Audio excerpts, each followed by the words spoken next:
There's a really famous story that I've been hearing in Thailand, and I want to share it with the whole world if I could. This is a story about the Buddha and the homeless man. One day there was a homeless man, and he's been trying to gather food, and he keeps noticing every day his food disappears. One day he caught the mouse that kept stealing his food, and he asked the mouse, "Why are you stealing from me? I'm a homeless man. You can steal from richer people than me and it won't have any effect on them." The mouse then told the homeless man, "It's in your destiny that you can only have 8 items in your possession.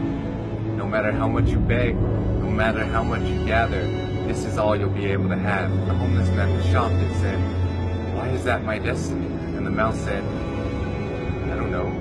You should try and ask the Buddha."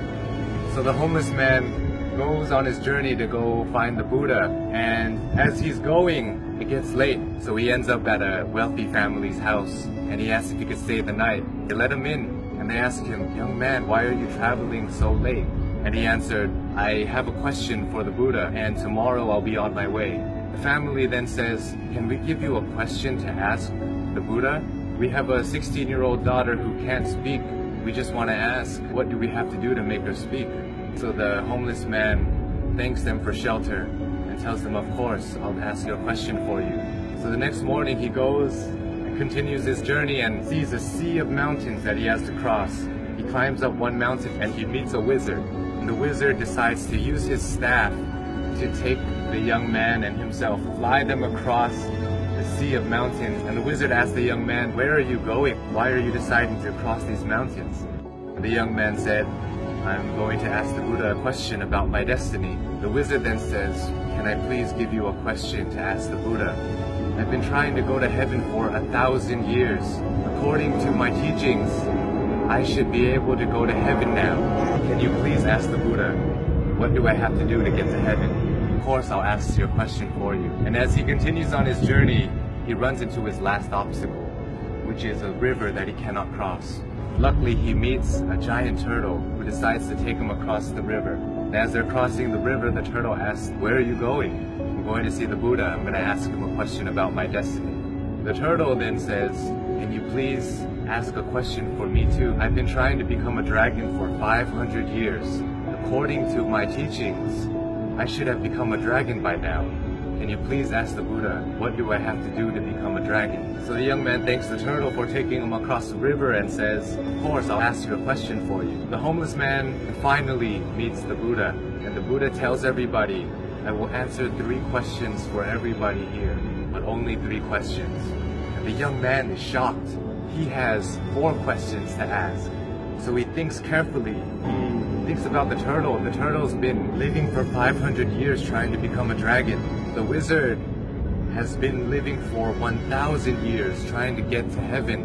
And that young girl is going to have to live her whole life being unable to speak. And then he looks at himself. He says, "I'm just a homeless beggar. I can just go back home and continue begging."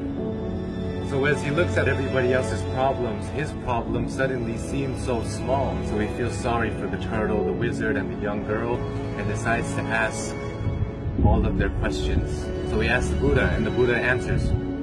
The turtle is unwilling to leave his shell. As long as he's unwilling to leave the comfort of his shell, he will never become a dragon.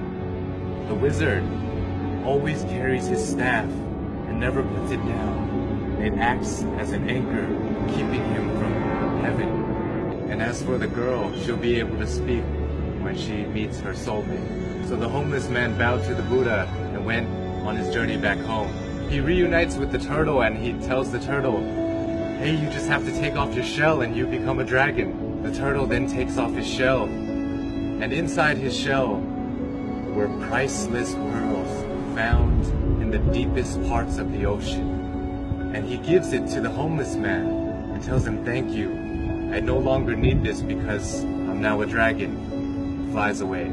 The homeless man reunites with the wizard on the top of a mountain and says, "Hey, you just have to put down your staff, then you'll be able to go to heaven." The wizard lets go of his staff by giving it to the young man. Says thank you and ascends to heaven. The young man now has wealth from the turtle and power from the wizard. He goes back to the family that gave him shelter, and he tells them that Buddha said your daughter will be able to speak when she meets her soulmate.